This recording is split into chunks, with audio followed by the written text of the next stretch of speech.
Hello, ladies and gentlemen. I know it's been a long while. But anyway, someone actually wanted to ask me a question about Batman Ninja, and I finally got to see it. What I think about Batman vs. Ninja, the animation was a bit crazy. The animation was kind of not my cup of tea at all. It's not actually a good thing I would web with. But the story was pretty good. I kind of disliked the fact that Catwoman actually had blue eyes. I would have preferred that when she has her goggles on, her eyes turn blue. But if she takes her goggles off, they turn brown. They are her original regular color. That would be pretty cool. That'd have been cool. The real messed up thing I have to say about this movie is that Damian Wayne was so out of character. And I get it. I get it. This is from Japan. But again, Damian Wayne is so out of character, it's not even funny. He has a sidekick monkey, okay, and for some reason he decided to shave all of his hair off except for a bit of it. That was pretty weird. So their choices in hairstyle for all of them was kind of pretty weird. Especially the fact of this is not the whole idea of, and sorry for ruining for you, but they actually go back in time. They go back in time and stranded in time. So technically, the modern day Batman, Robin, and everyone should have normal hair. But of course, I get it that some of them might have adapted during the years because some of them they've been there for years. Batman came there for a few days ago. He arrived like a few years later. Time is weird. But yet you're telling me that, oh yeah, Damian Wayne is smart to shave his head off, shave most of his hair off. As for what happened with Red Robin, Nightwing, and we don't even see what we don't even see what Jason Todd did to his hair. But they adapted, and Joker also adapted too. It's like I understand that they adapted their hairstyle to match the era, but did Damian Wayne had to go so far as to actually shave his whole entire head? Whatever Britney Spears was on in 2006, I think he got that a side effect when traveling back in time. I'm just saying. But as for people who actually is not going to watch for people who are not going to actually watch this movie, because this movie is a little bit trippy, but it does have a good story. What happens is very simple. Gorilla Grodd was a total idiot. He actually ripped something through time.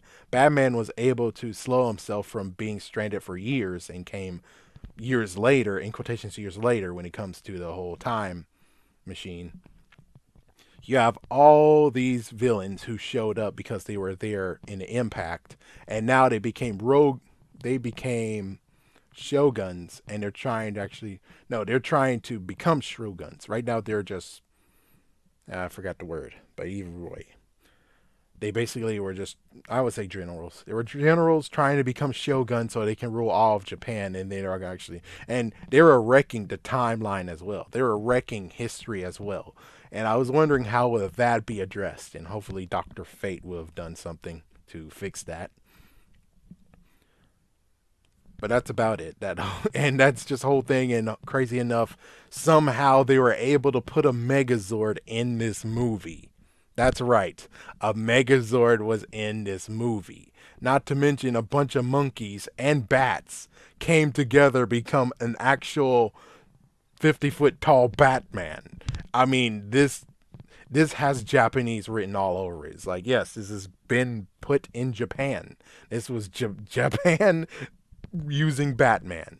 And it's very crazy. It's like, yeah, looking at how they did with Spider Man way back when, this is even crazier. So thank goodness that Spider Man was not even used these days because, well, I don't even know if they're able to get a hand on it.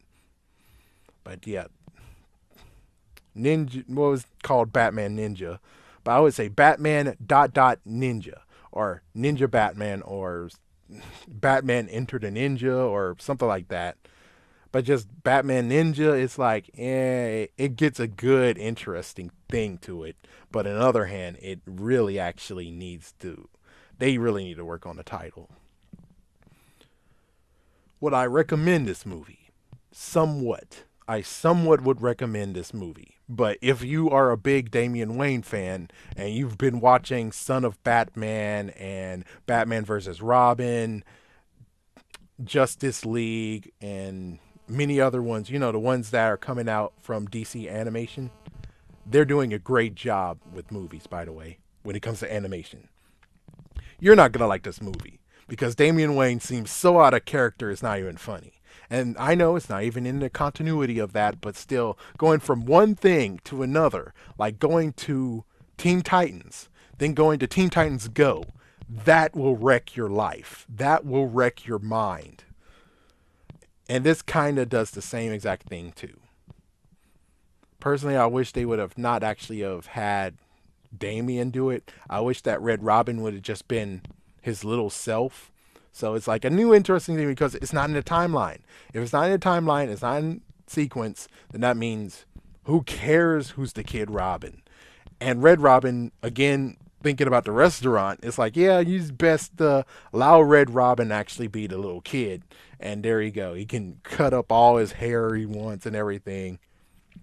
But really, the hair is just always the thing that I'll remember when someone say Batman Ninja. Besides the whole 52 Batman made from monkeys and bats. Anyways, that is what I thought about that movie. That movie. Not going to pick it up on Black Friday. That is just a pass, just like, what was that? What was that movie that was totally what the heck? What was it? It wasn't Death in the Family. It was that Killer Joke. That's it. Yeah, I ditched that one. That one I didn't buy on Black Friday because, well, what the heck? Along with, I'm pretty sure that in the freaking comics, Batman did not sex freaking Batgirl. If he did, please comment down below.